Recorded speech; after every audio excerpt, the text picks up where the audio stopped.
हाँ देखिए विद्यार्थी, आज आप लोग को जो है मतलब हम लोग तो चर्चा वैसे कर रहे थे, अल्टरनेटिंग करंट के बारे में चर्चा कर रहे थे, है ना। सिंपल अल्टरनेटिंग करंट सर्किट की बात कर रहे थे। अब इसमें जो है एक एक करके हम लोग बात किए कि एक एसी सोर्स था और उसके साथ एक रेसिस्टर था, फिर एक एसी सोर्स था उसके साथ एक कैपेसिटर था, फिर एसी सोर्स के साथ एक इंडक्टर था। तीन अलग अलग केस हम लोग डिस्क्राइब किए हैं, ठीक है। तीनों में ईएमएफ दिया हुआ था, तो करंट कितना होगा इस पे हम लोग चर्चा किए थे। और फिर इसमें इफेक्टिव रेसिस्टेंस वाला एक टर्म प्राप्त हुआ था, ठीक है कि नहीं। तो उस पूरा रिजल्ट को हम समराइज करने जा रहे हैं, ठीक है। और एक नया टर्म हम लोग परिभाषित करने जा रहे हैं जिसका नाम है इम्पीडेंस।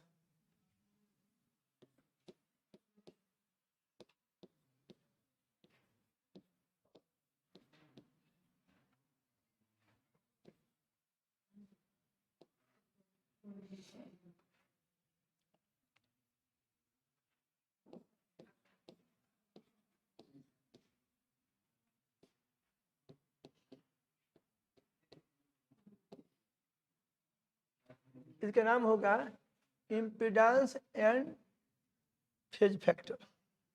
इस पर हम लोग चर्चा करने वाले, इम्पीडेंस एंड फेज फैक्टर।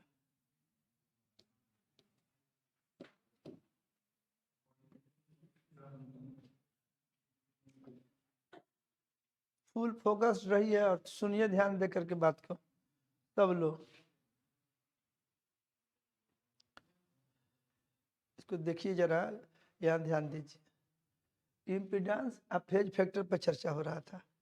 तो हम जब सिंपल एसी सर्किट की बात जब हम लोग कर रहे हैं, तो उसमें जो है आपको एक दिया हुआ था ईएमएफ इस तरह का था, X equal to X zero sine omega T. इस तरह से एक टर्म था, ईएमएफ वाला टर्म था। X equal to X zero sine omega T सब में इस तरह से लिए हुए थे। और करंट के लिए जो एक्सप्रेशन आया था वो कुछ इस तरह से आया था, आई इक्वल टू, एक यहाँ पे आई जीरो था पीक करंट, यहाँ था साइन ओमेगा टी प्लस एक यहाँ पर फाई करके एक टर्म लिख रहा है, इस तरह का था कुछ। ईएमएफ बराबर था X zero sine omega T, और करंट आई बराबर था I zero sine omega T plus phi. इस तरह का टर्म था, ठीक है। ये इस तरह का टर्म आया था। एक X equal to X zero sine omega T, I बराबर I zero sine omega T plus phi, ये वाला टर्म था, इस तरह का टर्म था। बोलिए। तो इसमें देखिए, अब एक एक करके अगर आप लोग बात करें, यहाँ मतलब एक्स जीरो, यहाँ आई जीरो, और आई जीरो क्या था, यहाँ जो आई जीरो था उस आई जीरो में जो था आपका कुछ इस तरह का था। आई जीरो जो था एक्स जीरो अब बाई जेड था, इस तरह से पीक ईएमएफ कुछ इस तरह का टर्म था। मान लीजिए वो जो टर्म था आई बराबर एक्स जीरो, अब बटा नीचे में कुछ था कि नहीं, कभी आर था, कभी एक्सी था, कभी एक्सएल था, याद है कि नहीं। और यहाँ पर जो है एक फाई करके जो टर्म आया था, ये फाई एक ये टर्म था, माने यहाँ पर कुछ था, कभी जीरो था, कभी प्लस पाई बाई टू था, कभी माइनस पाई बाई टू था। एक एक करके चर्चा करने वाले हैं। तो यहाँ जो आई जीरो आया था, आई जीरो जो कि एक्स जीरो बाई जेड था, है कि नहीं। इस जेड को ही हम लोग बोलते हैं कि इम्पीडेंस है सर्किट का। और यहाँ जो फाई है, इस फाई को हम लोग बोलते हैं कि ये फेज फैक्टर है। इसको हम बोल रहे हैं कि ये फेज फैक्टर है, इसको समझिए। Phi phase factor and I zero is X zero by Z, इस तरह का था, समझे कि नहीं।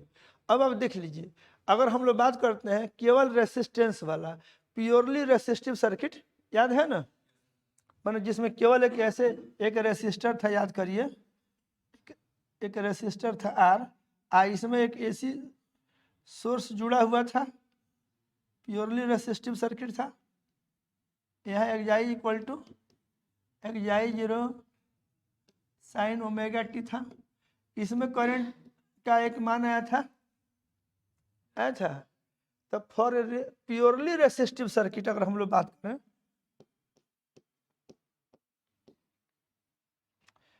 Purely resistive circuit, for purely resistive circuit अगर हम लोग बात कर रहे हैं ऐसे, इस प्योरली रेसिस्टिव सर्किट के लिए बात कर रहे हैं, आप याद करिए जेड के जगह पे आर था, उसमें जो आई जीरो जो आया था that was xi zero by R था, याद करिए, था ना। प्योरली रेसिस्टिव सर्किट में जो पीक करंट था वो कितना था, एक्साई जीरो बाई आर था। यानी अगर इससे हम तुलना करें तो जेड के जगह पे क्या था, जेड की जगह पे आर था। और आप याद करिए कि वहां फाई का मान 0 था। बोल रहे थे कि ईएमएफ और करंट फेज में थे, माने अगर ईएमएफ का फेज ओमेगा टी था तो करंट का फेज भी ओमेगा टी ही था, फाई की जगह पे 0 था उसमें, तो इतना आया था। और इसमें फाई जो था हमारा, फाई का मान 0 आया था। याद करिए आपका जो करंट था कुछ इस तरह से था, आई बराबर एक्साई जीरो बाई आर था, और यहाँ साइन ओमेगा टी था। याद करिए ऐसा ही एक्सप्रेशन था। तो ये ओमेगा तो यहाँ इसका मतलब हुआ यहाँ 0 था, और जेड की जगह पे क्या था, आर था। This was the case for purely resistive circuit. अब जब कैपेसिटर वाला केस आया था, इसको हम लोग यहाँ आते हैं, for purely resistive circuit, sorry resistive तो हो गया, for purely capacitive capacitive circuit जो था, मतलब जिसमें कैपेसिटी केवल था, कैपेसिटर था केवल ऐसे, फॉर प्योरली कैपेसिटिव सर्किट। तो इसमें आप याद करिए एक कैपेसिटर था ना, इधर एक एसी सोर्स था आपका, यह जो था xi equal to xi zero sine omega T था, और इसमें करंट था आई, इस पर किसी टाइम पे एक चार्ज था प्लस क्यू, यहाँ माइनस क्यू था। और इसमें जब आप करंट के लिए एक्सप्रेशन निकाले थे तो इसमें देखिए आपका आई बराबर कुछ आया था इस तरह से, एक्साई जीरो अब बाई एक एक्सी आया था, बोलिए, और यहाँ पे आया था sign omega T plus pi by 2 आया था। तो जो हमारा जो अभी का जो इक्वेशन है उससे अगर आप तुलना करें तो क्या आया था, यहाँ पर क्या आया था, अगर हम इससे I equal to xi zero by Z sine omega T plus phi, ये जो रिलेशन है इससे कंपेयर करें तो जेड के जगह पे क्या आया है, एक्सी आया है, एंड फाई के जगह पे क्या आया है, पाई बाई 2 आया है। बोलिए इस ये फेज फैक्टर कितना आ गया, पाई बाई 2। फेज कांस्टेंट वाला जो टर्म था ना इक्वेशन में, उसी को हम लोग फेज फैक्टर बोल रहे हैं। ये कितना था, पाई बाई 2। जेड के यहाँ पे कितना था, एक्सी, एक्सी कितना था, 1 बाई ओमेगा सी था, याद है ना, तो इतना आया था। This was the case for purely capacitive circuit. उसके बाद हम लोग अगर इंडक्टिव सर्किट की बात कर रहे हैं,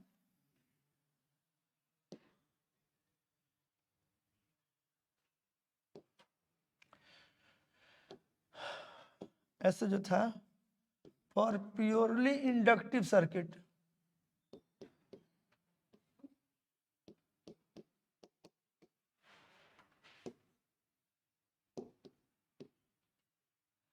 फॉर प्योरली इंडक्टिव सर्किट मतलब इसमें क्या था कि एक इंडक्टर था आपका,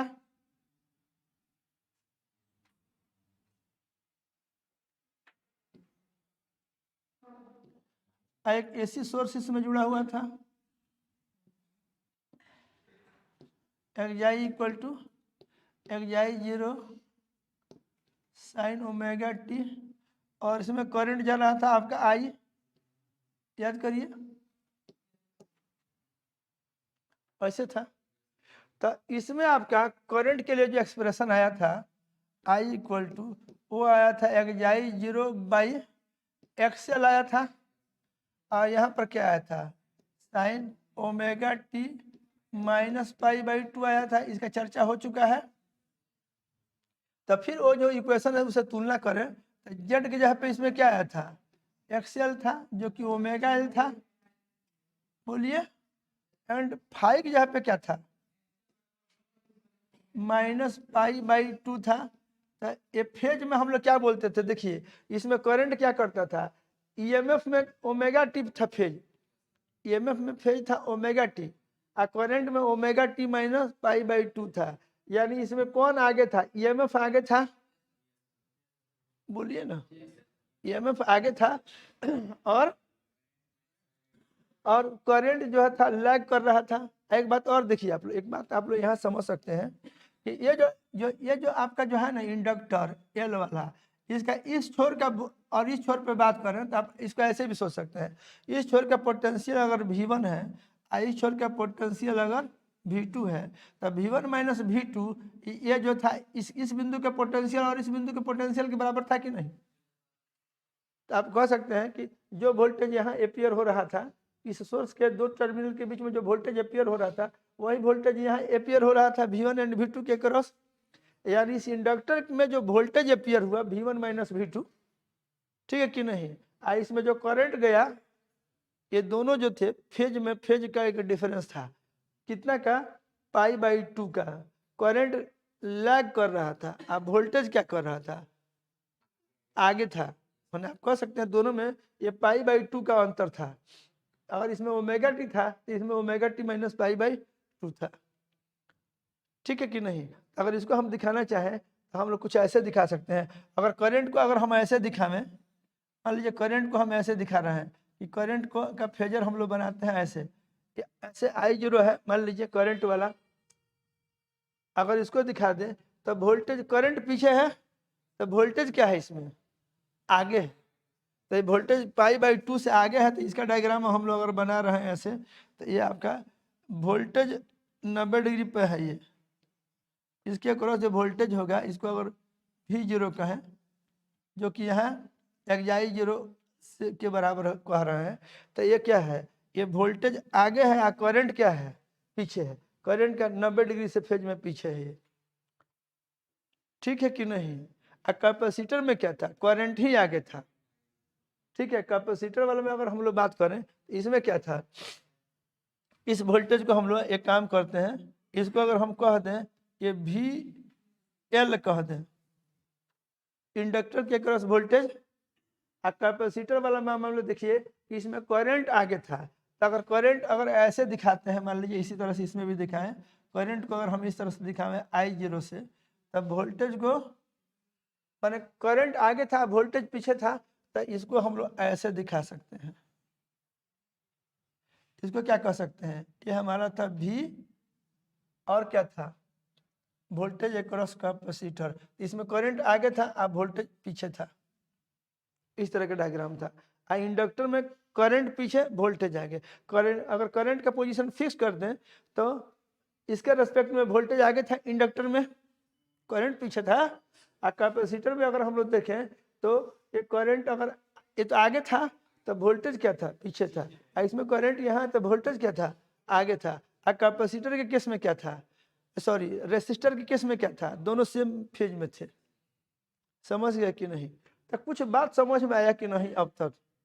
तो आप जो है, ये जो आपको जो यहाँ पर एक टर्म जो दिखा, ये जो जेड हम लोग बोलेंगे जेड, तो हमारा जेड जो था ये आर के बराबर था। आप फाई जो है रिजल्ट को फिर समराइज कर रहे हैं, फाई जो 0 था रेसिस्टर के केस में, for resistive circuit, for resistive circuit आप ऐसे कर सकते हैं, फॉर ओनली रेसिस्टिव, क्या कर सकते हैं, फॉर ओनली रेसिस्टिव सर्किट। केवल रेसिस्टिव सर्किट के लिए आप लोग बात करें, फॉर ओनली रेसिस्टिव सर्किट, तो आपका जेड क्या है, आर, और फाई कितना है, 0। फॉर प्योरली कैपेसिटिव समराइज कर रहे हैं, फॉर प्योरली कैपेसिटिव बोले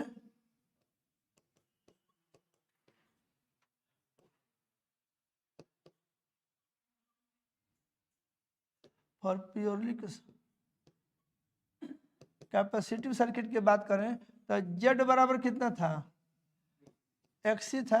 आई एक्सी कितना था, 1/ओमेगा सी था। देखिए कोई पूछे ये क्या है, ये पूछता है परीक्षा में तो क्या है, तो आप कह सकते हैं कि अल्टरनेटिंग करंट वाला जो सर्किट होता है उसमें जो इफेक्टिव रेसिस्टेंस जो होता है, माने उस पूरे सर्किट का जो इफेक्टिव रेसिस्टेंस वाला जो टर्म है उसी का नाम जेड है, जिसको हम लोग क्या बोलते हैं, उसी को हम लोग बोलते हैं इम्पीडेंस। जेड को बोलते हैं इम्पीडेंस।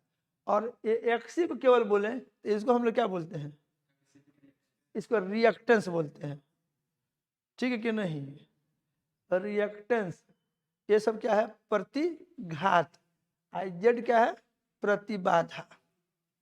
याद रहेगा आप ऐसे, आप क्या इतना, और इसमें फाई कितना था इस केस में, फाई बताइए कैपेसिटिव सर्किट में +π/2 था मुझे एक तरीके का।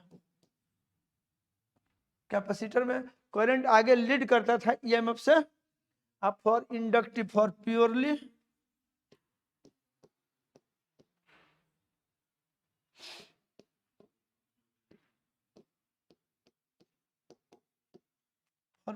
इंडक्टिव सर्किट,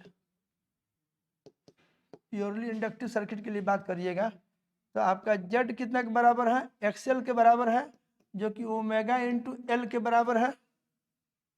बोलिए, और इसमें ये फाई कितना है, -π/2 है करंट का फेज ईएमएफ के रेस्पेक्ट में।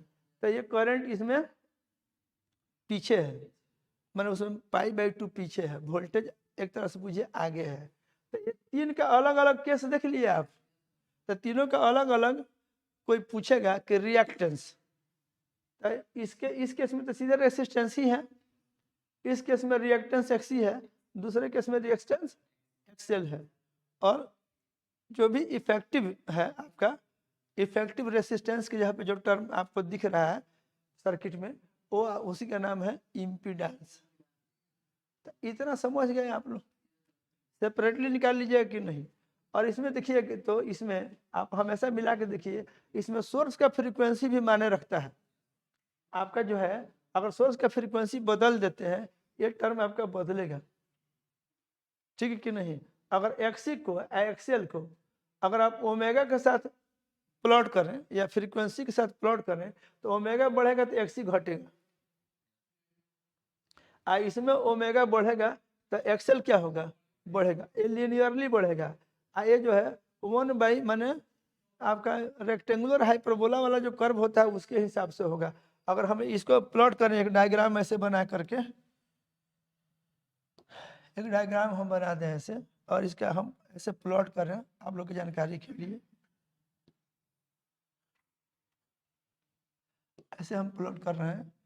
इधर देखिए, इधर अगर हम एक्सी को प्लॉट करें, इधर ओमेगा को प्लॉट करें, ओमेगा कितना है, ये 2π लिख सकते हैं। फ्रीक्वेंसी मालूम है तो एंगुलर फ्रीक्वेंसी निकल जाएगा ना। अगर फ्रीक्वेंसी दिया गया 50 हर्ट्ज, 60 हर्ट्ज ये दिया जाएगा तो 2π से गुणा करिएगा तो एंगुलर फ्रीक्वेंसी निकल जाएगा। तो आप अगर एक्सी को देखें, एक्सी तो आपका 1/ओमेगा सी है, नहीं है। आप अगर एक्सी को यहाँ पे देखें, एक्सी 1/ओमेगा सी है। इसको मान लीजिए एक सी फिक्स कर दें, 1/सी मान लें। ये ओमेगा के साथ देखिए, तो ओमेगा आपका जैसे जैसे बढ़ेगा एक्सी क्या होगा, घटेगा। तो ये आपका इस तरह का डायग्राम होगा।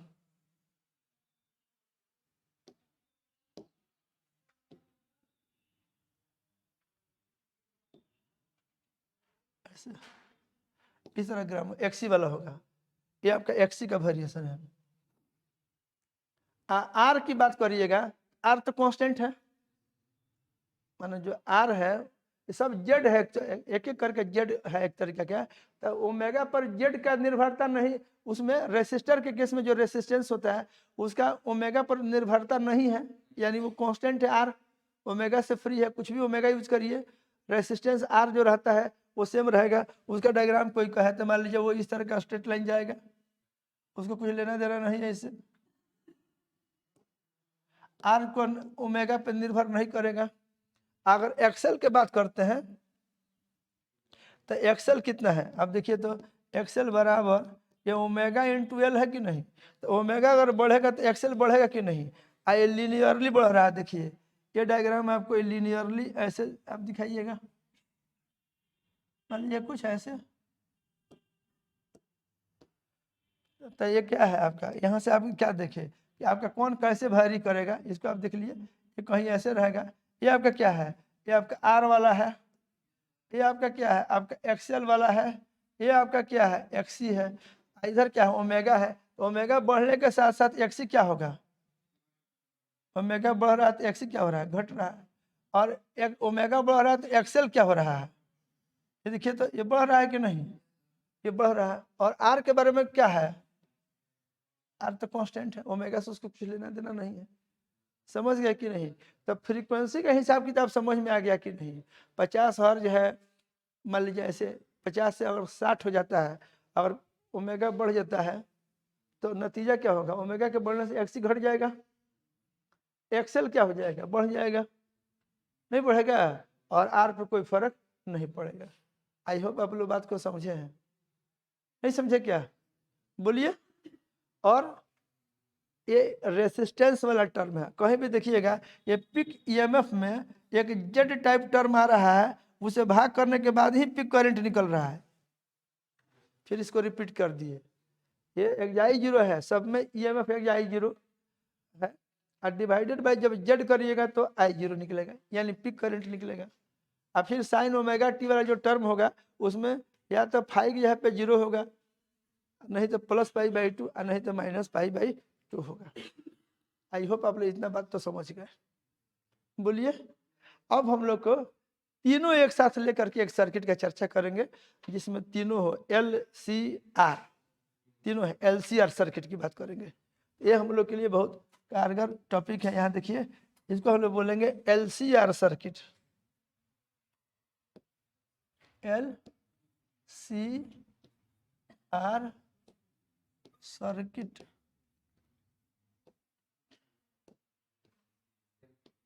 L R circuit,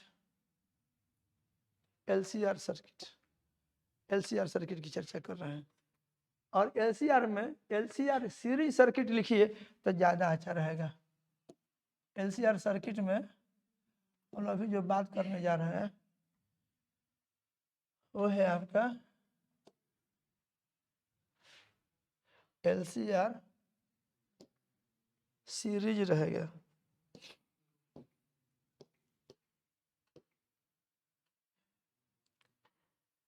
series,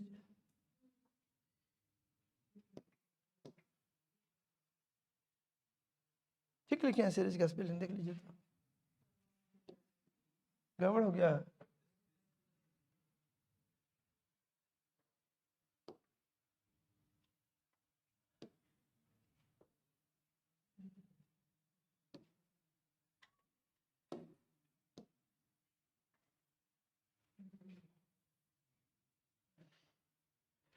L C R series circuit,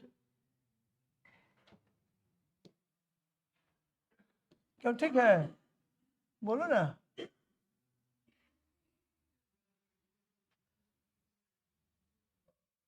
हम लोग L C R series circuit की बात कर रहे हैं, हो गया।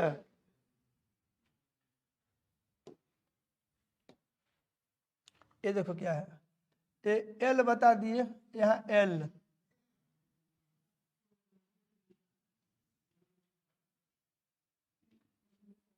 एक मिनट,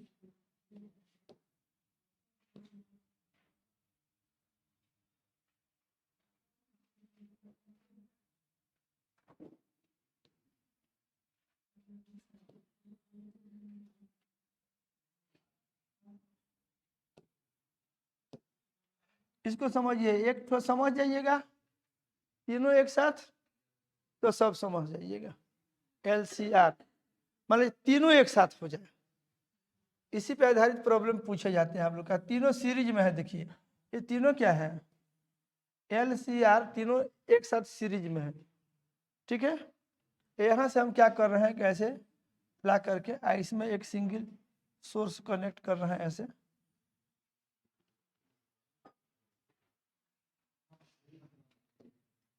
यहाँ एक्स बराबर एक्स 0 साइन ओमेगा टी है, ये रिलेशन ये आपको इतना दिया है, एल दिया गया है, सी दिया गया है।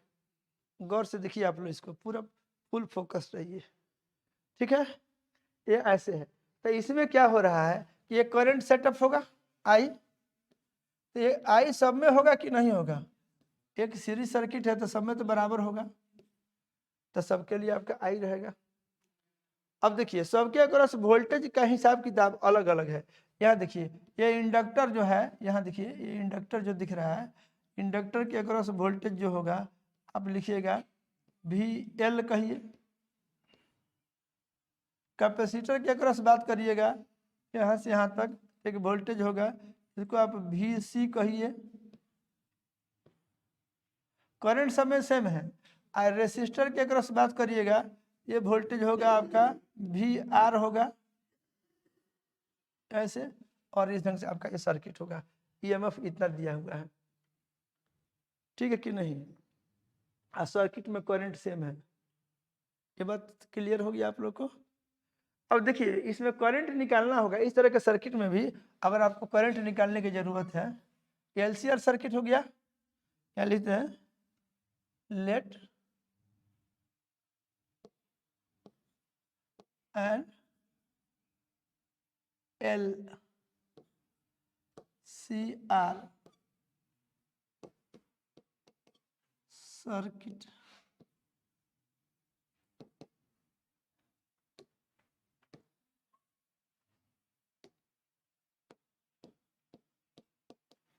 सीरीज सर्किट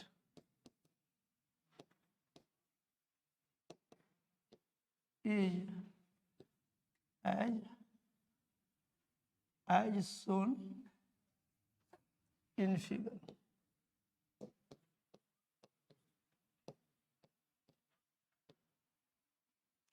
आगे लिखते हैं let a source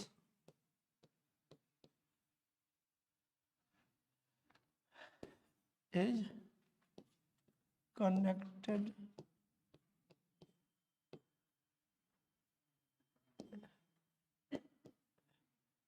in the circuit as shown below।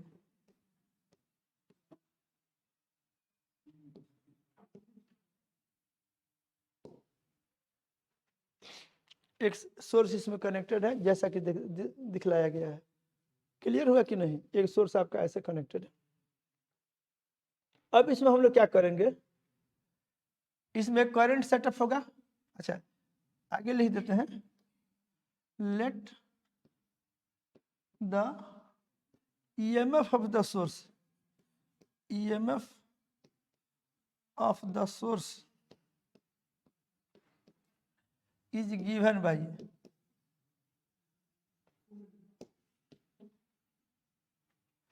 xi equal to xi 0 sine omega T. एक रिलेशन ऐसे दिया गया है, EMF of the source is given by xi equal to xi 0 sine omega T, इस तरह से EMF दिया गया है, ठीक है। अब इसमें करंट होगा, the current in the as discussed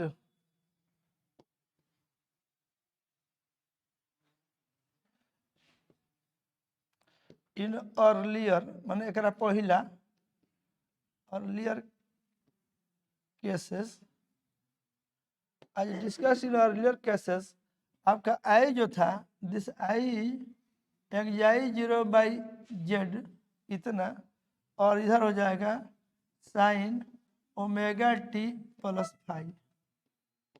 यहाँ ध्यान दीजिए, जिस तरह से बाकी सब केस में अगर ईएमएफ ऐसे था तो उसके संगत करंट जो आ रहा था I, that I by xi 0 by Z sine omega T plus five. देख रहे हैं आप लोगों में से बहुत लोग ध्यान नहीं दे रहे हैं, और आप हमको मजबूर कर रहे हैं कि हम डांटें आपको, इसलिए आप लोग ध्यान दे करके सीखिए, नहीं तो नहीं सीख पाइएगा। सब लोग इतने दूर में कसा गए हैं, इधर पूरा जगह खाली है। कोई देख रहे हैं कि आप लोग का मुंह, मैंने किसका नाम ले हम कि आप नहीं बोलिए, ताकि जानते हैं कि सर नहीं बोलेंगे, तो पूरा ध्यान दीजिए।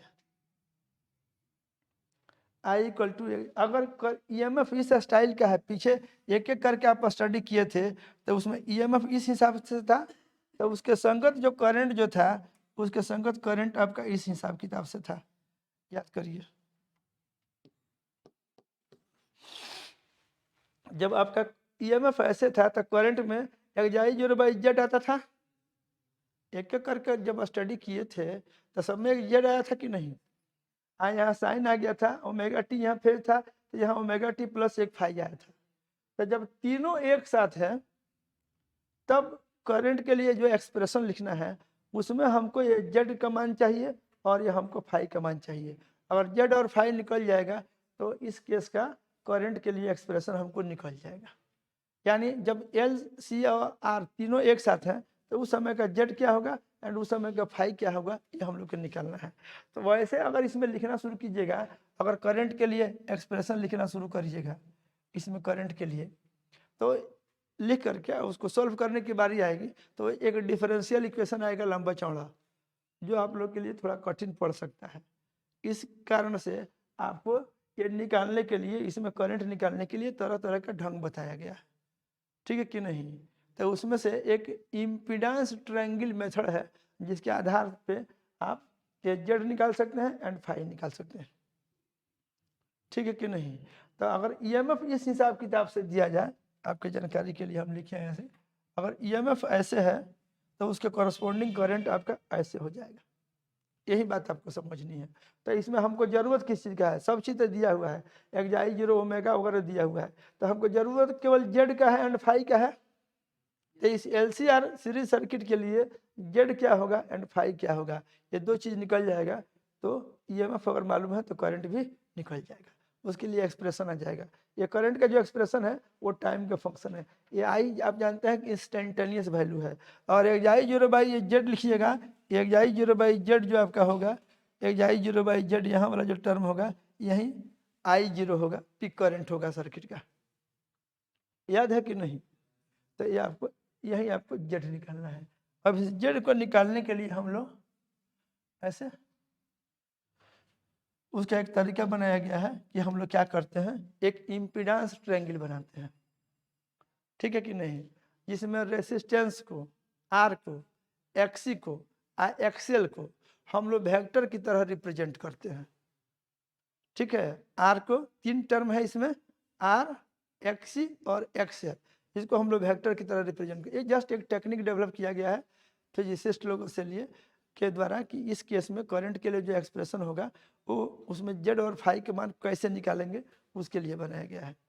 तो देखिए जब एक एक हुआ करता था, आप याद करिए, तो उसमें वोल्टेज वगैरह आप देखिए या करंट के बीच में जब बात करते थे तो क्या मिलता था, आप एक एक करके देखिए कि जब रेसिस्टेंस वाला जो मामला था, जब एक रेसिस्टेंस होता था आर, तो रेसिस्टेंस और करंट, अगर हम लोग बात करते हैं तो रेसिस्टेंस और करंट जो हुआ करते थे ये दोनों एक फेज में हुआ करते थे। मतलब इस जब केवल रेसिस्टेंस वाला जो केस था उस केस में आपका फाई का मान 0 था, बोलिए, और जेड के जगह पे आपका क्या था, जेड की जगह पे आपका आर था ना। फिर देखिए जेड को ही इम्पीडेंस बोलते हैं, इम्पीडेंस आर था जब केवल रेसिस्टेंस था, और उसमें मैंने रेसिस्टर के अक्रॉस जो करंट और रेसिस्टेंस के अक्रॉस करंट था ना, और जो उसमें जो वोल्टेज था वो फेज में हुआ करता था, तो आपका ऐसे था, फाई बराबर 0 लिखते थे, इतना था। कैपेसिटर का मामला हुआ तो उसमें अगर देखे थे आप लोग तो कैपेसिटर में क्या होता था कि करंट जो था आगे था, याद है? करंट आगे था वोल्टेज से या ईएमएफ से कहिए, ये इधर जो था वोल्टेज जो था उसके साथ करंट जो था आगे था ना। इंडक्टर का मामला था तो उसमें क्या था, उसमें वोल्टेज माने ईएमएफ और करंट जो था वो क्या था, करंट पीछे था π/2 से, इसमें दिखाया था कि आगे था, इसमें सेम फेज में था, याद है। तो हम लोग करते क्या है, इसमें सुविधा के ख्याल से एक इम्पीडेंस ट्रायंगल बनाने का सलाह दिया जाता है और कहा जाता है कि आप क्या करिए कि अभी जो आप सीखे हैं उसके हिसाब से आप एक ऐसे आर दिखा दीजिए किसी डायरेक्शन में, मान लीजिए एक्स के डायरेक्शन में ही आप आर दिखा दिए ऐसे, ठीक है कि नहीं। माने ईएमएफ में फेज अगर ओमेगा टी था तो जब करंट निकालते थे तो उसमें भी ओमेगा टी ही फेज आता था, तो आर को हम ऐसे दिखा दिए। और मान लीजिए कि ये जो डायरेक्शन है, ये जो डॉटेड लाइन जो है, ये लाइन इंडिकेट कर रहा है कि इसके लिए फाई जो था 0 था करंट के साथ। फाई कितना था? 0 था। मान करंट जो था के लिए फाई का मान 0 था जब केवल रेसिस्टर था तब। कैपेसिटर की बात हो रही थी तो उसमें क्या था, आई ज़्यादा था, आगे था, तो ये जो है अब कैपेसिटर के केस में एक एक्सी था, एक्सी, तो उसको π/2 आगे दिखा दीजिए। कैपेसिटर के केस में करंट लीड करता था तो उसका जो एक्सी जो था उसको ऐसे बना दीजिए। और इंडक्टर के केस में करंट क्या करता था, पीछे था, तब उस एक्सेल को आप नीचे दिखा दीजिए, ऐसे एक्सेल को आप नीचे दिखा दिए।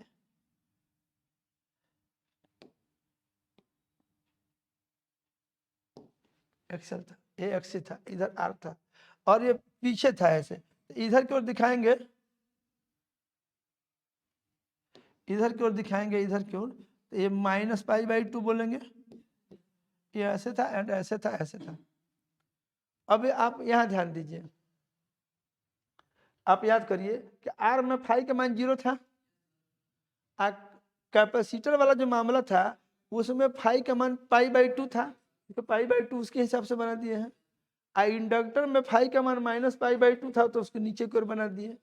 अब 3 वेक्टर हम लोग सोचे, एक रेसिस्टर के बदले में वेक्टर आर जो इसको इधर दिखाए, कैपेसिटर के केस में एक्सी जो था कैपेसिटिव रिएक्टेंस उसको 90 डिग्री आगे दिखा दिए। इंडक्टर के केस में जो करंट था वो पीछे था, तो एक्सेल को हम ऐसे दिखा दिए। इसमें एक्सी को बड़ा बना दिए, एक्सेल को छोटा बनाए हैं, कोई भी बड़ा हो सकता है, एक्सेल भी बड़ा हो सकता है। अब ये तीनों का जो रिजल्टेंट होता है वो हमारा जेड हो जाता है। जब तीनों एक साथ हो तो हम लोग तीनों का रिजल्टेंट निकाल लेते हैं वेक्टर की तरह। ये तीनों वेक्टर की तरह हम लोग बनाए हुए हैं, माने आर एक वेक्टर, एक्सी एक वेक्टर, एक्सएल वेक्टर। अगर आर एक्स के दिशा में बना रहे हैं तो एक्सी को वाई पॉजिटिव वाई को और एक्सएल को नेगेटिव वाई को बना देंगे। ये समझ पाए कि नहीं आप लोग? अब तीनों का रिजल्टेंट निकालेंगे। ये देखिए एक्सी और एक्सएल के पहले निकाल दें तो आप ऐसे करिए, ये तो आप लोग देख लिए,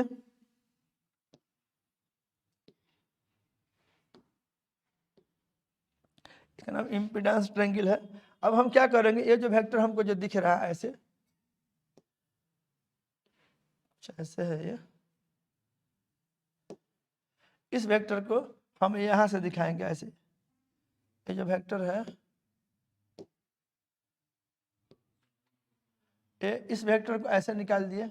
और ध्यान दीजिए एक्सी और एक्सएल का रिजल्टेंट निकालेंगे। तो अगर एक्स दो वेक्टर, एक वेक्टर अगर ऊपर की ओर है ऐसे एक्सी, याद करिए ऊपर की ओर है एक्सी जिसको हम बड़ा मान रहे हैं थोड़ा देर के लिए, और एक हम मान लें हमारा एक्सएल है जिसको हम एक्सएल को नीचे की तरफ है और इसको हम थोड़ा छोटा मान रहे हैं एक्सी से, तो ऐसे हो जाएगा हमारा ये एक्सएल। अब दोनों का जो रिजल्टेंट होगा, इन दोनों का रिजल्टेंट, तो ये दोनों का रिजल्टेंट कुछ ऐसे होगा, ये यहाँ से लेकर के यहाँ तक जाएगा। तो इसको हम x बोलें तो हमारा x एक्सी घटा एक्सएल हो जाएगा।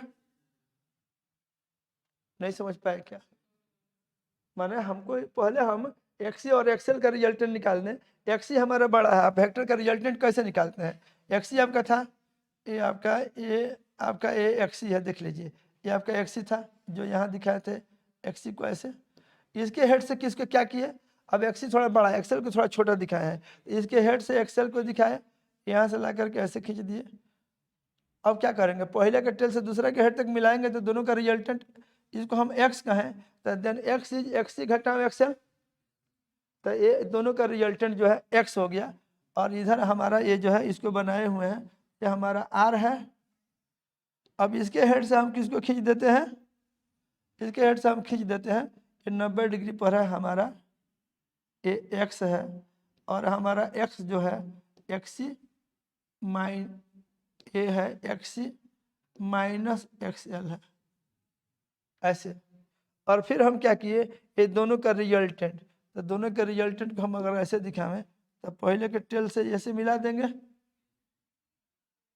ध्यान से देखिए, हम 3 वेक्टर का रिजल्टेंट निकाल रहे हैं, आर का, एक्सी का, एक्सएल का, 3 वेक्टर का रिजल्टेंट निकाल रहे हैं। तो हमारा आर तो जैसे ऐसे है, मान लीजिए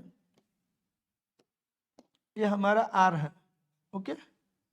और एक्सी और एक्सएल का जो वेक्टर सम है, अगर एक्सी बड़ा है एक्सएल छोटा है तो दोनों को जोड़िएगा तो जो रिजल्टेंट आएगा उसको एक्स का है, तो वो एक्सी माइनस एक्सएल है उतना। अब ये आपका यहाँ देखिए ये कोण कितना है, 90 डिग्री पर है, तो ये जो मिलेगा ये आपका जेड होगा। तीनों वेक्टर का रिजल्टेंट हो गया। आर का एक्सी एक्सएल का रिजल्टेंट तो एक्स है जो कि एक्सी माइनस एक्सएल है, तो जोड़ना है। अब इस दोनों का रिजल्टेंट ये इसके इस दोनों का जो रिजल्टेंट है एक्सी, वो इधर की ओर है, बुझिए ऐसे, ये आपका ऐसे है, बुझिए ये जो रिजल्टेंट है ये एक्सी और एक्सएल का, इसी का नाम हम क्या बोल रहे हैं, इस दोनों का जो रिजल्टेंट है हमारा एक्स है, वही एक्स है, आई हमारा जेड है। अब ये जो सबसे तीनों का जो रिजल्टिंग इम्पिडेंस है, ये सब इम्पिडेंस ही बुझिए है, मतलब रेसिस्टेंस वाला टर्म। तो ये जो नेट इम्पिडेंस है ऐसे, ये देखिए इसको हम लोग क्या लिखेंगे, ये हमारा फाई है, ये हमारा क्या है, एक कोण बनाएगा तो ये नया वाला फाई होगा। अब अपना जो जेड निकालिएगा, इस सर्किट का जो जेड होगा, ये सर्किट का जेड आपका हो जाएगा कुछ ऐसे, ये जेड बराबर हो जाएगा ये root under R square plus ये एक्स स्क्वायर, ऐसे हो जाएगा। समझ गया कि नहीं, ये इतना हो जाएगा। मेरे ख्याल आप लोग बात को समझ रहे हैं कि नहीं समझ रहे हैं।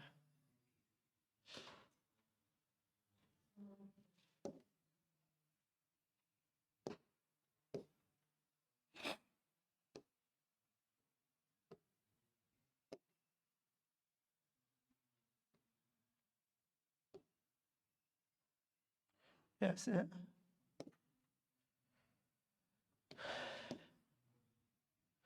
ये जो मिला आपका ये रिजल्टिंग जेड है आपका, ऐसे बुझिए ये जेड है। तो अब आप देखिए तो आपका जेड कितना हो जाएगा, इस डायग्राम से अगर आप जेड का मान निकालिएगा ये हो जाएगा रूट अंडर ये आर स्क्वायर, आप प्लस एक्स के एक्स स्क्वायर के यहाँ पे क्या लिखिएगा, एक्स कितना है तो एक्स माइनस एक्सएल का होल स्क्वायर, और तब आपका यहाँ लिखिएगा तो हो जाएगा ये रूट अंडर ये आर स्क्वायर प्लस, अब एक्स के यहाँ पे लिख दीजिए 1/ओमेगा c, एक्सएल के यहाँ पे लिख लीजिए ओमेगा एल, इस टोटल का होल स्क्वायर, और इस तरह से करिएगा तो आपका जेड निकल, यही आपका सर्किट का जेड है। अब अगर एक कोण निकालने चलिएगा, एक कोण ऐसे, एक कोण कैसे निकालिएगा, तो अगर यहाँ पर देखिए एक कोण आप तो तरह तरह से निकाल सकते हैं, है कि नहीं। अब आपको देखना है क्या मालूम है, जेड तो आपको यहाँ से निकल ही चुका है, तो अगर मान लीजिए आर और जेड के बीच में निकालना चाहिएगा तो कॉस फाई करके निकालिएगा। अगर आपको कॉस फाई निकालिएगा तो वहाँ से भी फाई निकल जाएगा। अगर आप टैन फाई निकालिएगा तो एक्स घाटा हम आर करके निकालिएगा।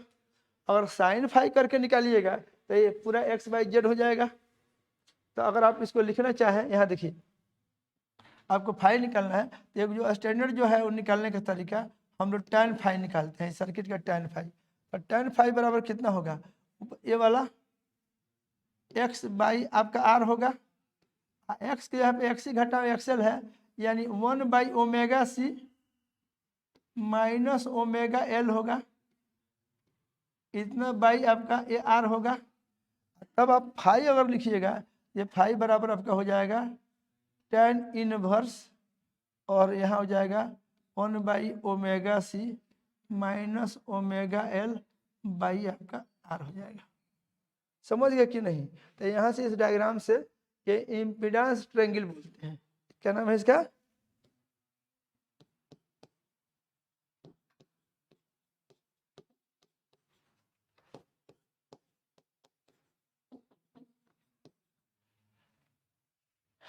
ये जो फिगर जो आप बनाए हैं, इस फिगर का नाम है इम्पीडेंस ट्रायंगल। यहाँ लिख देते हैं it is your impedance triangle. यही तो आपका फाई और जेड दोनों निकल जाएगा। अब आपका करंट निकल जाएगा, एलसीआर सर्किट तीनों है तब, ठीक है।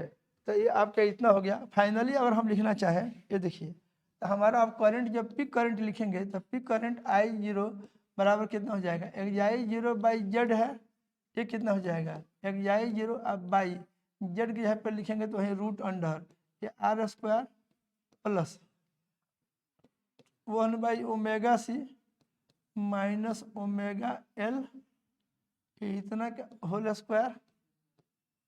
यहाँ से आपका क्या निकल जाएगा? फाई I0 निकल जाएगा। और सर्किट का I0 निकल गया। तो नेट करंट अगर लिखना चाहिएगा तो नेट करंट कितना होता है? I बराबर I0 omega T plus phi होता है। तो करंट के लिए फाइनल एक्सप्रेशन निकालना हो तो I बराबर कितना हो जाएगा? अब I0 की यहाँ पे लिख दीजिएगा XI0 अब बाई ये टोटल ये root under R square plus 1/ओमेगा c minus omega L whole square, इतना। उसके बाद लिखिएगा sine omega T plus phi के यहाँ पे लिखिएगा tan इनवर्स 1/ओमेगा c minus omega L by R। और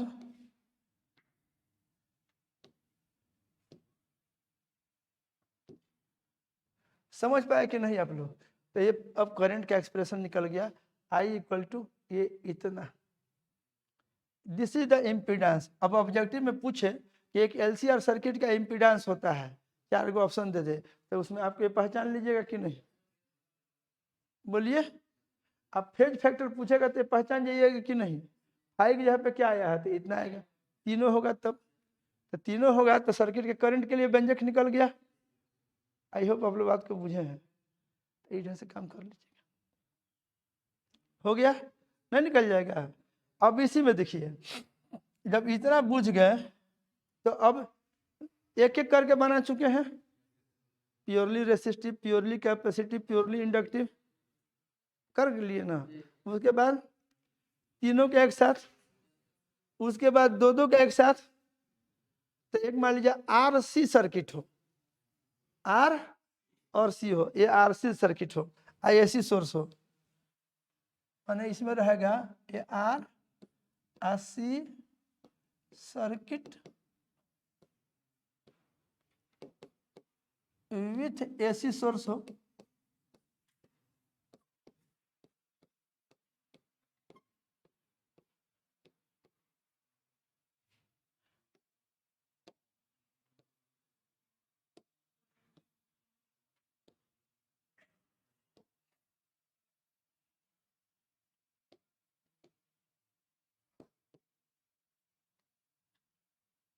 ये R और C है, तो क्या करिएगा?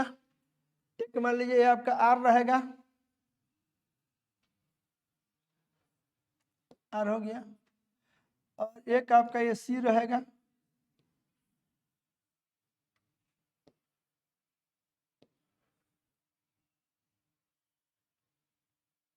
ऐसे IAC सोर्स। फिर यहाँ से रहेगा RC, और ये आपका XI equal to XI0 sine omega T रहेगा। तो इस सर्किट में भी एक करंट सेटअप होगा, नहीं समझे? तो इस सर्किट के लिए आप जो वहाँ लिखे हैं XI equal to XI0 sine omega T, ये सोर्स का EMF हो गया।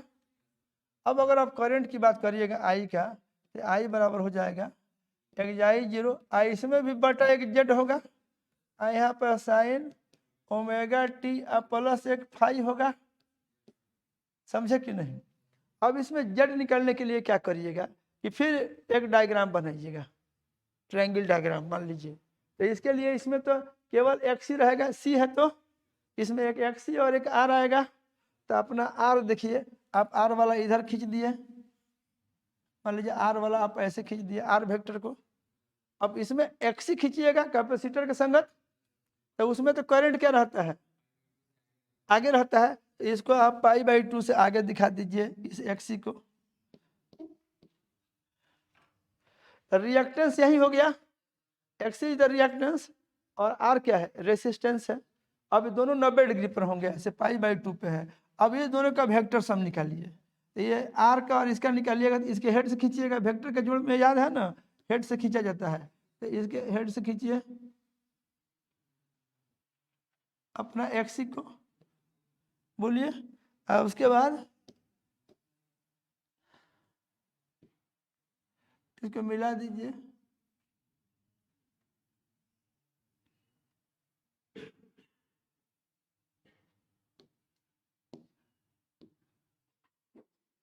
एंगल क्या हो जाएगा, ये फाई हो जाएगा।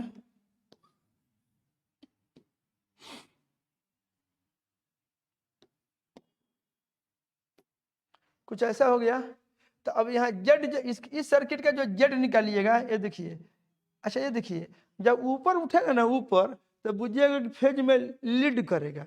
और जब इस लाइन के आर वाला से जब नीचे आ जाएगा डायग्राम में, किसी जैसे एक्सेल के केस में आएगा, तो बुझिएगा कि वो लैग करेगा। समझ गया कि नहीं। तो अगर आपका इसका जेड निकालने जाइएगा, तो ये जेड बराबर देखिए कितना हो जाएगा, रूट अंडर। इसमें तो डायरेक्ट एक्स ही एक्स के यहाँ पे है। माना अगर कोई पूछे रिएक्टेंस वाला भाग इसमें, तो रिएक्टेंस वाला भाग एक्स है, तो वो सीधे एक्स के बराबर है। और जब तीनों था, तो एक्स के जहाँ पे एक्स ही घटा में एक्सएल आया था, तो ये आपका ये जेड निकल जाएगा। ये जेड कितना हो जाएगा, आर स्क्वायर आप प्लस एक्स स्क्वायर। तो ये हल करिएगा तो कितना हो जाएगा, रूट अंडर ये आर स्क्वायर आप प्लस एक्स के जहाँ पे क्या लिखिएगा, 1/ω/c, इसका स्क्वायर कर दीजिएगा, तो ये आपका जेड निकल जाएगा। ठीक है। अगर इसमें अगर फाई निकालना चाहिएगा, तो फाई बराबर कितना हो जाएगा, ये जेड निकल गया आपका। अब इसमें अगर फाई निकालना चाहिएगा, तो फाई हो जाएगा tan इनवर्स ही लिख दें, tan इनवर्स आई कितना हो जाएगा, तब XC/R हो जाएगा। यहाँ हल करिएगा तो हो जाएगा ये tan इनवर्स आई हो जाएगा कितना, XC की जगह पे 1/ω/c, और उसमें फिर R से भागा होगा तो R नीचे में ही रह जाएगा, ये इतना हो जाएगा। जब इतना निकल गया, तो फिर करंट आपका इतना कर लेने के बाद अगर आप करंट की बात करिएगा, तो आपका करंट कितना हो जाएगा, ये आई बराबर हो जाएगा कितना, ये हो जाएगा XI0 अब बाई ये हो जाएगा जेड, यहाँ क्या हो जाएगा साइन, ये कितना हो जाएगा ω/t प्लस क्या हो जाएगा फाई। तो फाइनल एक्सप्रेशन जब लिखिएगा इसमें, यहाँ देखिए, तो कितना हो जाएगा आपका ये आई बराबर, तो यही आपका I0 है, याद है ना। तो ये क्या हो जाएगा XI0 अब बाई जेड के जगह पर रूट अंडर जो आपको आया हुआ है आर स्क्वायर,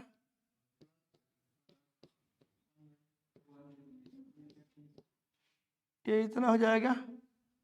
अब फिर यहाँ क्या लिखिएगा साइन, यहाँ क्या हो जाएगा, ये ω/t तो है ही प्लस आई के यहाँ पे tan इनवर्स,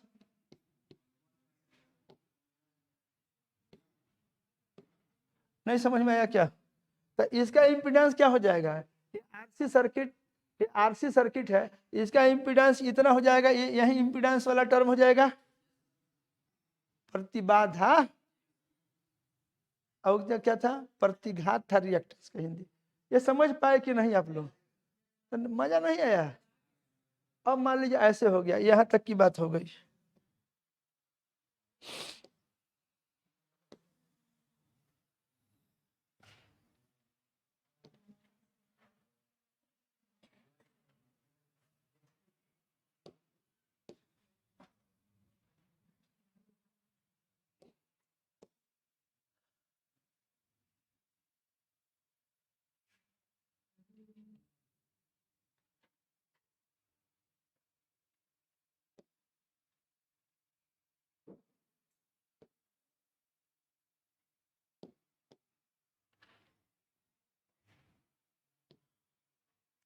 आई होप आप लोग को सब दिख रहा होगा।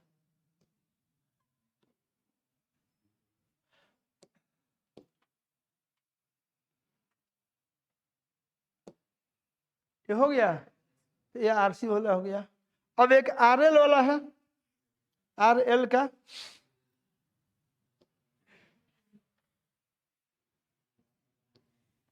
एक हम लोग का आरएल, आरएल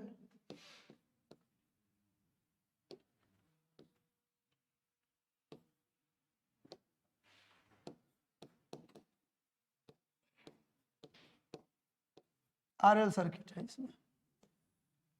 तो इसमें क्या क्या रहेगा सेम स्टाइल से, एक आपका आर, ये आर रहेगा, और क्या रहेगा, एक एल रहेगा, आर एल, और इधर से आइएगा तो आपका ये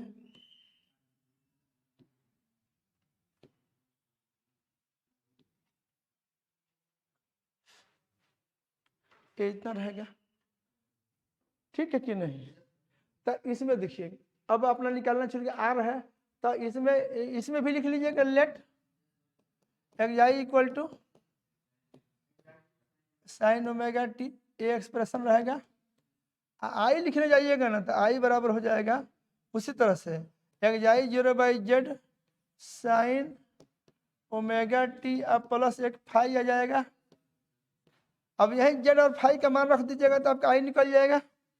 एक्स 0/z को क्या बोलेंगे, I0, समझ गया कि नहीं? तो इतना हो जाएगा। तो अब इसमें आपका फिर क्या करिएगा, देखिए अब डायग्राम बनाइएगा, तो इधर की ओर अपना आर बना लीजिएगा एक ठो,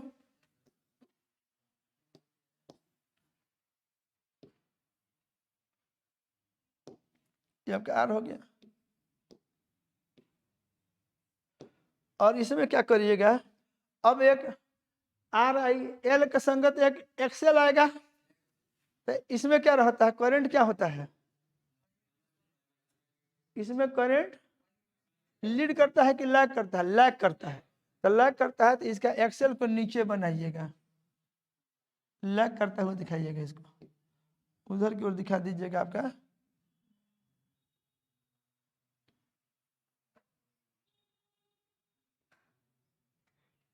ऐसे ये रहेगा आपका एक्सेल, ये नीचे को रहेगा, ये इसको -π/2 कह सकते हैं, नीचे की तरफ है, बोलिए ना।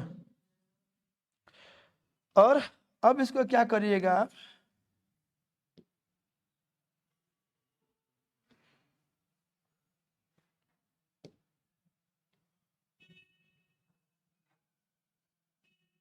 रिजल्टेंट निकालना है। तो वेक्टर को कैसे जोड़ते हैं, तरीका मालूम है ना, एक के हेड से दूसरे को ड्रॉ करते हैं। तो आर के हेड से अब एक्सेल को ड्रॉ करिएगा।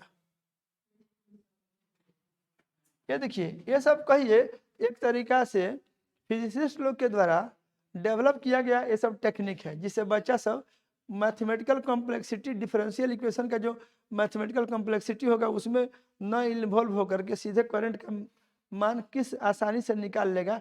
वही ये इम्पीडेंस ट्रायंगल मेथड है, ये समझ गया कि नहीं, जस्ट ऐसा एक मेथड बना दिया गया है। अब ये नया वाला फाई ऐसे होगा, ये नया वाला फाई आपका ऐसे होगा, ये भी लैगिंग फाई है, बोलो ना, ये इधर की ओर है, ये ऐसे लैग करेगी। अब इसमें अगर हम लोग को लिखना है तो ये क्या लिखाएगा, अब ये आइए आपका जेड हो जाएगा। तो इसमें फिर जेड निकालने जाइएगा तो जेड बराबर कितना हो जाएगा, √r² प्लस XL², ये कितना हो जाएगा, √r² आप प्लस एक्सएल कितना है, ओमेगा एल है, तो ω² L², ये हो जाएगा आपका जेड। ठीक है कि नहीं? तो ये आपका ऐसे जेड निकल गया। अच्छा इस फाई को निकाले हम लोग, यहाँ तो उसे प्लस लिख दिए हैं, तो यहाँ पर मुझे -फाई आएगा, फाई नेगेटिव है हमारा, लेकिन नेगेटिव से गुणा करेंगे तब ना पॉजिटिव होगा। इसमें फाई पीछे है, ये फाई नेगेटिव है, तो उसमें एक और नेगेटिव से गुणा कर दिए ताकि ये -5 इज पॉजिटिव, ऐसा बुझिए नहीं समझे? तो इसमें अगर फाई निकालने जाइएगा तो क्या निकालिएगा, ये आपका ये यहाँ से अगर हम निकाल लें तो क्या करेंगे, यहाँ फाई निकाल लेते हैं ऐसे, तो कितना लिखे, पहले वैल्यू लिख देते हैं इसका, है ना। तो यहाँ से लिख देते हैं ऐसे, tan इनवर्स क्या कर देंगे एक्सएल बाई आर, क्या लिख देंगे ओमेगा एल, अब भाई एक्सएल ओमेगा एल ना है, तो ओमेगा एल बाई आर रहेगा। बोलो यहाँ से निकल जाएगा कि नहीं बाकी तब सब?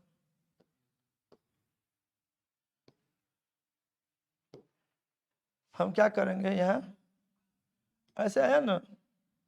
अब हमको करंट के लिए एक्सप्रेशन निकालना होगा, इस एक्सप्रेशन में हम क्या कर देंगे, यहाँ पे यहाँ से लिखते हैं,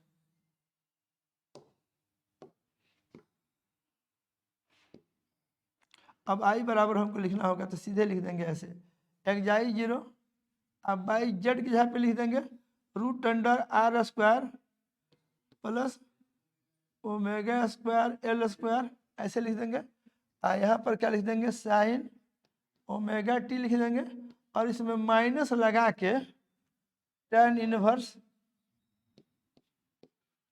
इनवर्स क्या लिख देंगे ओमेगा एल आया है बाई आर, इतना कर देंगे, और ये टोटल इतना कर देंगे। ये हमारा ये करंट के लिए एक्सप्रेशन निकल गया है। इसका जेड निकल गया कि नहीं? ठीक है, तो ये आप क्या समझ गए, आर के अब क्या हुआ, 3 ठो उधर हो गया, एक एक ठो करके तीनों एक साथ हो गया। अब आर के साथ इतना, आर के साथ एल भी हो गया, आर के साथ सी भी हो गया। अब क्या बचेगा, एक एल सी बचेगा, एल और सी, तो एल सी का निकालिएगा तो इसमें क्या होगा,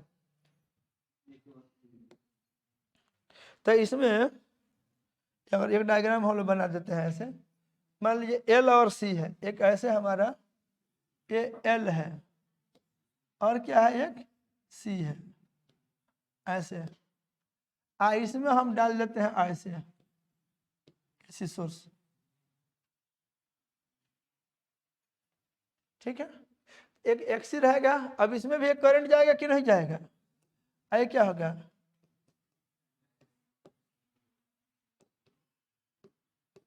पी जंक्शन रहेगा। तो एक्सएल अब क्या, अगर इसको हम बना दें ऐसे, तो ऊपर की ओर एक मान लीजिए कि हमारा एक्सी रहेगा जो कि 1/ओमेगा सी रहेगा, और नीचे की ओर मान लीजिए एक्सएल है जो कि ओमेगा इंटू एल है।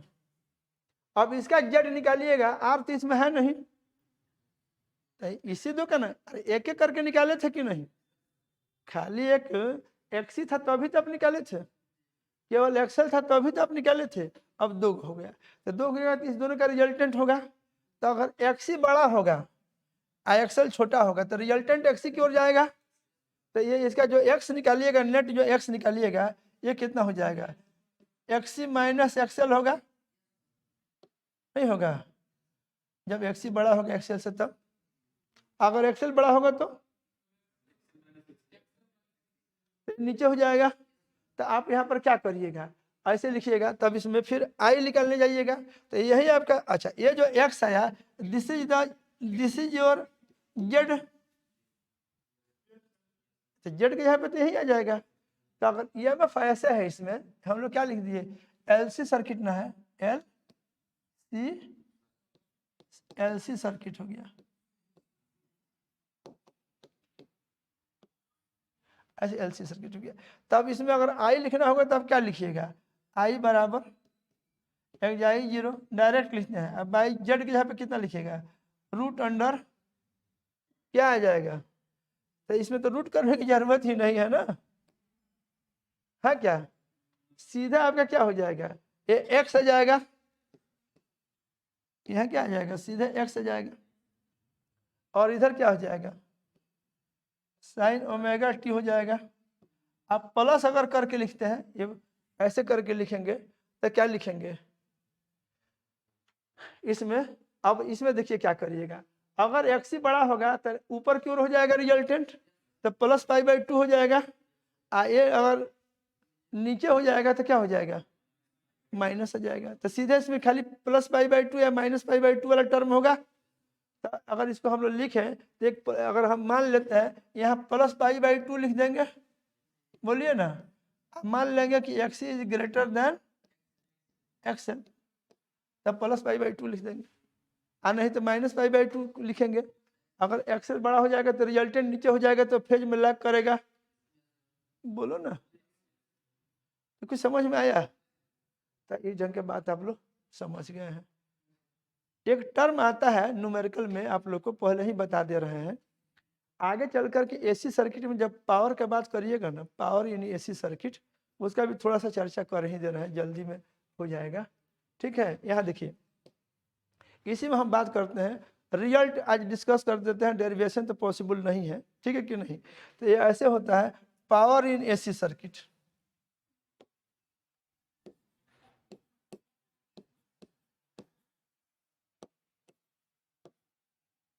पावर इन एसी सर्किट,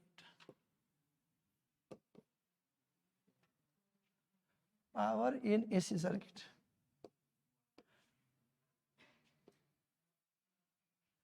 तो इसमें देखो, तो हम लोग मानेंगे क्या, मान लो कि सब मिल करके एक, अब एक इफेक्टिव रेसिस्टेंस जो है इसमें, मतलब ये जो सर्किट है अल्टरनेटिंग करंट वाला सर्किट जो है, इसमें एक इफेक्टिव रेसिस्टेंस की बात उठेगी, and that effective resistance is your impedance. आपसे कोई पूछता है कि भाई ये इम्पीडेंस क्या है, तो इम्पीडेंस जो है, जिसका हिंदी प्रतिबाधा है, प्रतिबाधा क्या है, तो कहिएगा कि अगर मान लीजिए एलसीआर सर्किट कोई है, तो उस सर्किट का जो इफेक्टिव प्रतिरोध है, वो इफेक्टिव प्रतिरोध जिसको हम जेड से सूचित करेंगे, तो वो जेड ही क्या है, वो प्रतिबाधा है, इम्पीडेंस है। समझ गए कि नहीं? तो अगर आगे से हम लोग को अगर दिखाना होगा, एक ऐसे बना देते हैं, एक ऐसे, एक बुझिए ऐसे बना दिए, और इसमें हम लोग क्या कर देते हैं, एक जेड दिखा देंगे, जेड हमारा है वही प्रतिबाधा वाला टर्म। ये हमारा जो है एक जेड है, जिस ये जो जेड जो है प्रतिबाधा वाला टर्म है मेरा। इसमें बुझिए कि हमारा ये सोर्स ऐसे लगा हुआ है,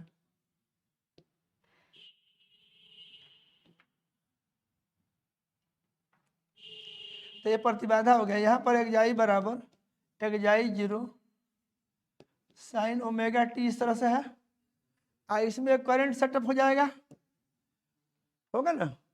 आपका देखिए क्या हो जाएगा। अब इसमें अगर बात करिएगा तो ये ईएमएफ वाला जो टर्म है एक जाई इक्वल टू, ये है एक जाई 0 साइन ओमेगा टी, ये एक रिलेशन हो गया आपका। ये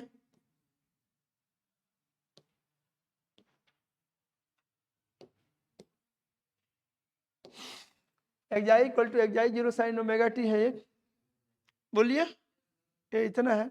करंट अगर लिखिएगा तो आई बराबर क्या हो जाएगा, कि आई बराबर एक, यहाँ एक आई 0 आ रहा है, आई इधर आ रहा है साइन ओमेगा टी, अब प्लस एक फाई होगा,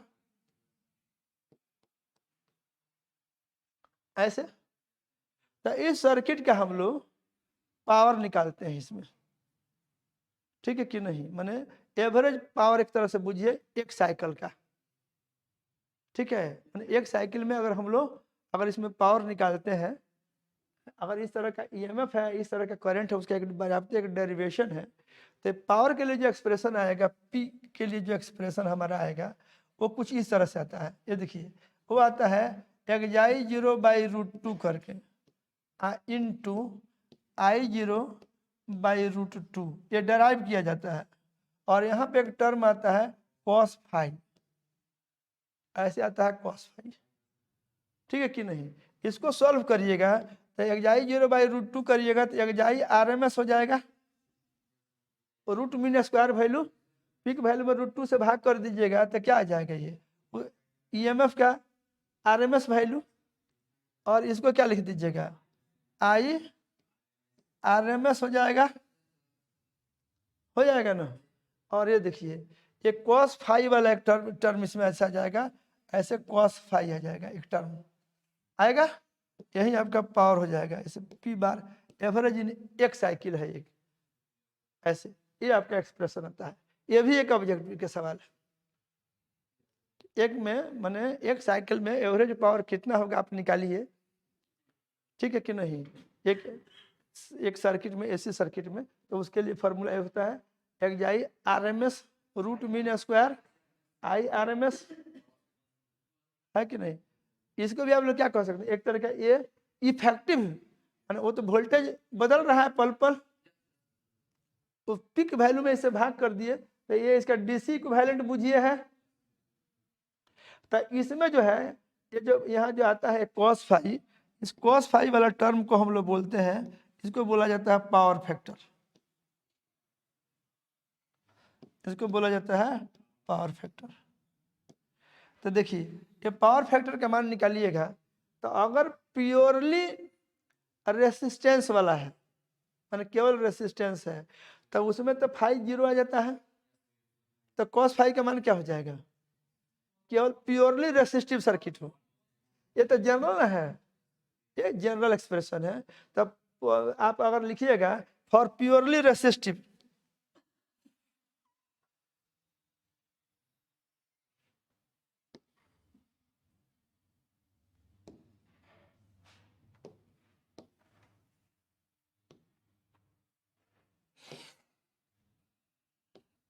अगर हम लोग लिखते हैं फॉर प्योरली रेसिस्टिव, बात करिएगा इसमें एक एक करके आप देख चुके हैं फाई के मान, अब हम पावर फैक्टर इसमें डिस्कस कर रहे हैं। तो फॉर प्योरली रेसिस्टिव सर्किट जो होता है, तो फॉर प्योरली रेसिस्टिव सर्किट आपका फाई तो 0 है, तो कॉस फाई कितना हो जाएगा, 1 हो जाएगा, तब पावर फैक्टर 1 हो जाएगा। ये ऑब्जेक्टिव का एक सवाल है कि प्योरली रेसिस्टिव सर्किट में क्या हो जाएगा पावर फैक्टर, तब 1 हो जाएगा। फॉर प्योरली कैपेसिटी बात करें, फॉर प्योरली इंडक्टिव सर्किट मान लीजिए हम बात किए, अगर प्योरली इंडक्टिव सर्किट की बात करिएगा तो आपका फाई, एक मिनट, फाई की बात करिएगा तो माइनस पाई बाई 2, तब इसमें कॉस फाई की बात करिएगा तो कॉस फाई कितना हो जाएगा, 0 हो जाएगा। इसका मतलब क्या होगा, अगर ये फैक्टर 0 हो गया इसमें, इस एक्सप्रेशन में देखिए, ये जब हो जाएगा एवरेज पावर क्या होगा, 0 हो जाएगा। तो देखो इंडक्टर जो है वो पावर कंज्यूमिंग डिवाइस नहीं है, उसमें हम लोग क्या करते हैं, एनर्जी स्टोर करते हैं। तो एक कंप्लीट साइकिल में बात करिएगा तो उसमें कोई, उसमें क्या कहिएगा, कंजम्पशन नहीं होगा, बात समझे कि नहीं। वो उसका ऊर्जा स्टोर होगा और फिर उतना ऊर्जा उसमें से रिकवर हो जाएगा, बात समझे कि नहीं। ऊर्जा जो स्टोर होगा वो माने इंडक्टर पावर कंज्यूम नहीं करता है, सर्किट में रहने से क्या करेगा कि वो मतलब सर्किट में रहता है तो मैंने वो कंज्यूम नहीं करेगा, इतना ध्यान रखो, पावर कंज्यूमिंग नहीं है।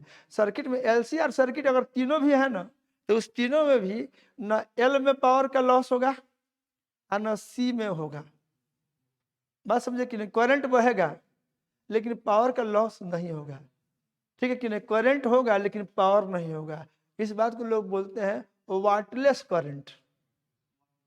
वाटलेस माने पावर 0 बा, वाटेज नहीं खे, वाट माने पावर का नहीं यूनिट है, तब पावर उसमें क्या हो जाएगा, 0। करंट होगा सर्किट में, अगर मान लीजिए आप एक इंडक्टर लगा दीजिएगा और उसमें एक सोर्स जोड़ दीजिएगा, तो उसमें पावर क्या होगा, उसमें करंट बहेगा, लेकिन एवरेज पावर अगर एक साइकिल में बात करिएगा तो क्या हो जाएगा, 0 हो जाएगा, मतलब पावर कंज्यूम नहीं करेगा। तो उसका पावर फैक्टर क्या हो जाएगा, अकेला रहेगा तब कितना हो जाएगा आपका, ये 0 हो जाएगा। करंट होगा लेकिन पावर नहीं होगा। एक शब्द आता है आपको नोट्स आता है, वाटलेस करंट क्या है, वाटलेस करंट। तब कहिएगा प्योरली इंडक्टिव या प्योरली कैपेसिटिव सर्किट अगर है तो उसमें फाई का मान जो होता है या तो पाई बाई 2 या माइनस पाई बाई 2 होता है। तो एक साइकिल का पावर कितना हो जाएगा, 0। एक साइकिल में पावर कितना हो जाएगा, 0। तो सर्किट में करंट तो है, सोर्स भी है, करंट भी है, लेकिन एक साइकिल का पावर कितना है, 0, यानी उसने पावर कंज्यूम नहीं किया, उसमें पावर का कंजम्पशन नहीं होगा। एक पार्ट में अगर एनर्जी स्टोर होगा तो नेक्स्ट पार्ट में उसका एनर्जी रिकवर हो जाएगा। तो there is current but no wattage, वो पावर कंज्यूमिंग डिवाइस नहीं है। ठीक है कि नहीं? करंट है लेकिन पावरलेस करंट है, वाटलेस, उसी को क्या बोलेंगे? Wattless current. इसी के साथ संगत क्या आएगा? जब इतना हो जाएगा तो there will be current. Current तो आपको यहाँ से निकलेगा, देखिए ना, अगर इसमें 5 के जहाँ पे π/2 आपका आ जाता है तो अभी सर्किट में करंट तो होगा, नहीं होगा? और ये देखिए जब ये टर्म अगर 0 हो जाता है, ये 5 वाला टर्म आपका ये π/2, मान लीजिए π/2 या कुछ हो जाए, π/2 प्लस π/2 या माइनस π/2 हो जाए तो पावर करंट तो होगा लेकिन पावर कंजम्पशन नहीं होगा। तो that is called wattless current. याद रहेगा? माने आप प्योरली इंडक्टिव, सुन लीजिए ना दुबे जी, 1 मिनट दिमाग में लिख लीजिए, परीक्षा में लिख दीजिए, घबराइए नहीं। घबराइए सोचिए कि जल्दी लिख लें तो नहीं, उतारिए बात। आपको ये बात समझ में आया कि नहीं कि अगर 5 वाला टर्म 0 हो जाएगा तो cos 5 वाला टर्म 5 यहाँ पे 5 के जहाँ पे π/2 आ जाए तो cos 5 वाला क्या हो जाएगा? 0। या 5 यहाँ पर माइनस π/2 आ जाएगा तो भी क्या हो जाएगा? 0 हो जाएगा। तो आप कह सकते हैं कि प्योरली कैपेसिटिव या प्योरली इंडक्टिव सर्किट हो तो उसमें पावर, एक साइकिल का पावर क्या हो जाता है? 0 होता है। तो सर्किट में एक सोर्स भी रहता है, सर्किट में एक करंट भी सेटअप होता है, लेकिन एवरेज पावर 0 हो जाता है। इसलिए क्योंकि ये सब पावर कंज्यूमिंग डिवाइसेस नहीं है। एक साइकिल में बात करें कंप्लीट, अच्छा एक साइकिल में बात हो गया तो पर साइकिल यही बात होगा। अगर 1 लाख साइकिल में बात करेंगे तो हर एक साइकिल में 0 0 होते जाएगा। बात समझे कि नहीं? तो इस ढंग से हम लोग क्या बोलेंगे कि उसमें पावर कंजम्पशन नहीं है, न इंडक्टर पावर कंज्यूम करता है और न कैपेसिटर पावर कंज्यूम करता है। जो भी कंजम्पशन होता है, अगर कोई सर्किट में रेसिस्टर है तो वही पावर कंज्यूम कराता है। हालांकि सर्किट में एक वोल्टेज भी रहेगा, एक करंट भी रहेगा, लेकिन ध्यान दीजिए ये दोनों 90 डिग्री पर रहते हैं। तो जब 90 डिग्री पर रहते हैं तो पावर कंजम्पशन नहीं होता है। बात समझे कि नहीं? और इस केस को क्या कहते हैं? Waterless current. समझ गए? तो ये बात यहाँ समझ गए। ये आप ये देखिए, आप फॉर प्योरली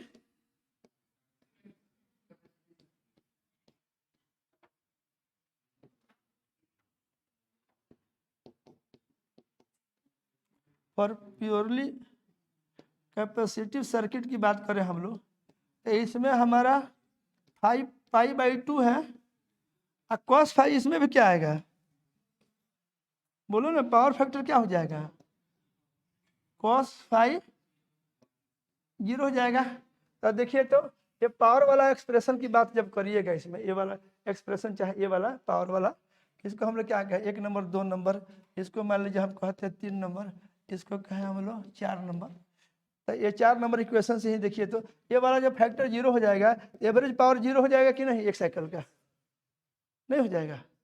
तो क्या हुआ? There is current, there is voltage but no power consumption. इसी तरह से लिख दीजिएगा और इस तरह का केस हो जाएगा। There is current, there is a voltage but there is no power consumption. There is current without watt, माने loss of power, that is called wattless current. I hope आप लोग बात को समझ गए। समझे कि नहीं आप लोग? अब इसी में आता है क्या, आपको ऐसे आएगा। अब cos 5 वाला टर्म इंपॉर्टेंट हो गया कि नहीं? तो डिफरेंट केसेज में अगर हम बात करें, ऐसे देखिए, डिफरेंट केसेज में हम बात करें तो जितना हम लोग का सर्किट बना था, मान लीजिए एक ऐसे हमारा आर हो, उसमें हमारा ये आर हो और इधर हमारा एक्स वाला टर्म हो जो कि XC घटा XL हो, ऐसे। तो ये ऐसे मिला देते हैं तो हमारा जेड होता है, बोलो ना। ये एंगल जेड जो इस आर वाला लाइन के साथ ए वाला जो कोण बनाता है, यही हमारा फाई होता है। तो किसी की भी बात करिएगा तो इसमें पावर फैक्टर अगर निकालने जा रहे हैं इन जनरल, एक जनरल केस है, तो इसमें cos 5 निकालने जाइएगा तो कितना हो जाएगा? R/Z हो जाएगा। तो यहाँ हल करिएगा तो कितना हो जाएगा? R/, अब जेड की जगह पे क्या लिखिएगा? कॉस फाई लिखिएगा तो आर बाई जेड लिखिएगा कि नहीं, और जेड के जहाँ पे जनरल वे में लिखें आर स्क्वायर आप प्लस यहाँ क्या लिखिएगा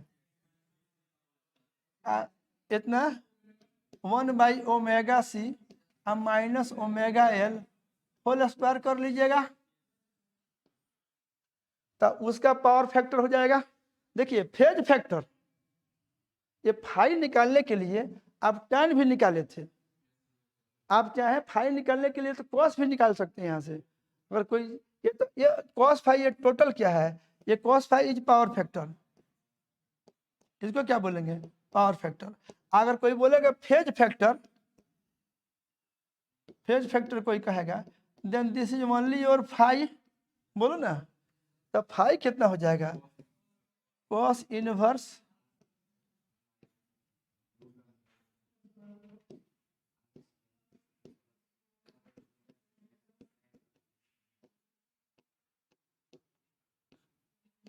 ये ना होगा, इतना हो जाएगा।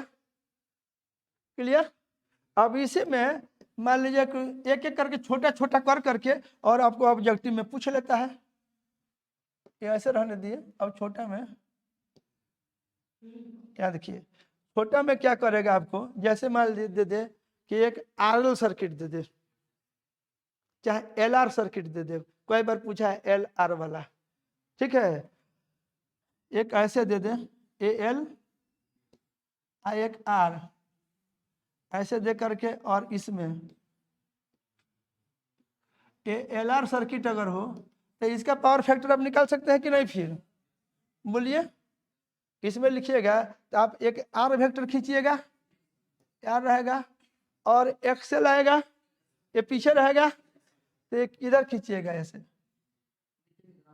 ऐसे, तो ये आपका एक्सेल हो जाएगा। आई एक्सेल कितना सिंपली ओमेगा एल हो जाएगा। अब यहाँ से यहाँ तक मिला दीजिएगा तो ये आपका क्या हो जाएगा जेड हो जाएगा। आई एंगल आपका फाई हो जाएगा। तो अगर इसमें आप कॉस फाई लिखिएगा ऐसे, कॉस फाई लिखे और इसको माइनस भी लेकर चलिएगा तो कॉस माइनस फाई या कॉस फाई बराबर ही होता है, याद आता है कि नहीं। तो अगर कॉस फाई लिखिएगा तो कॉस फाई बराबर कितना हो जाएगा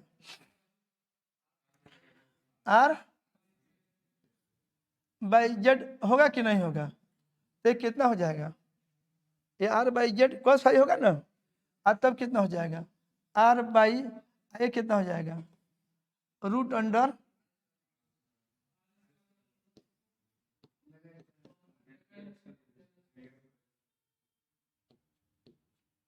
हो जाएगा, ये पावर फैक्टर हो जाएगा। तो ये कई बार पूछा है, ये आपका जो है ना ऑब्जेक्टिव में कई बार पूछा है इस तरह का टर्म, तो आप इसको बना सकते हैं कि नहीं। आप उसी तरह से मान लीजिए कि अगर ये आपका दूसरा हो जाए, ये आरसी सर्किट हो जाए, तो उसका निकाल लीजिए। उसमें कॉस फाई निकालना है यार, जब फाई तुमको आ गया तो क्या करोगे, ऐसे मान लीजिए कि आपका ऐसे आर होता और यहाँ क्या होता आपका एक्स ही होता, तब आपका क्या होता है ये होता ना, ये क्या होता ये जेड होता, ये फाई होता, बोलिए। तो कॉस फाई लिखते तो फिर क्या लिखते आर बाई जेड लिखते, आर बाई जेड के यहाँ पे क्या लिखते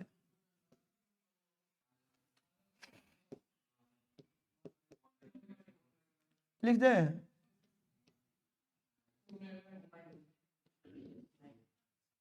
इतना लिख देते, तो यही आपका पावर फैक्टर हो जाता, नहीं हो जाता क्या।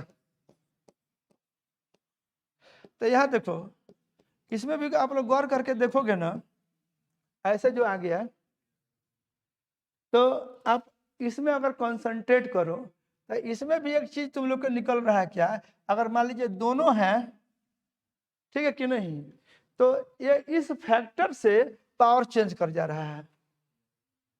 अगर इसमें इस फैक्टर से पावर चेंज कर जा रहा है, मानो उसमें भी इंडक्टर वाला पूरा रेसिस्टर भी नहीं कंज्यूम करेगा, पूरा माने रेसिस्टर पावर तो अंततः रेसिस्टर में ही जाएगा, लेकिन वो करंट को कंट्रोल करता है।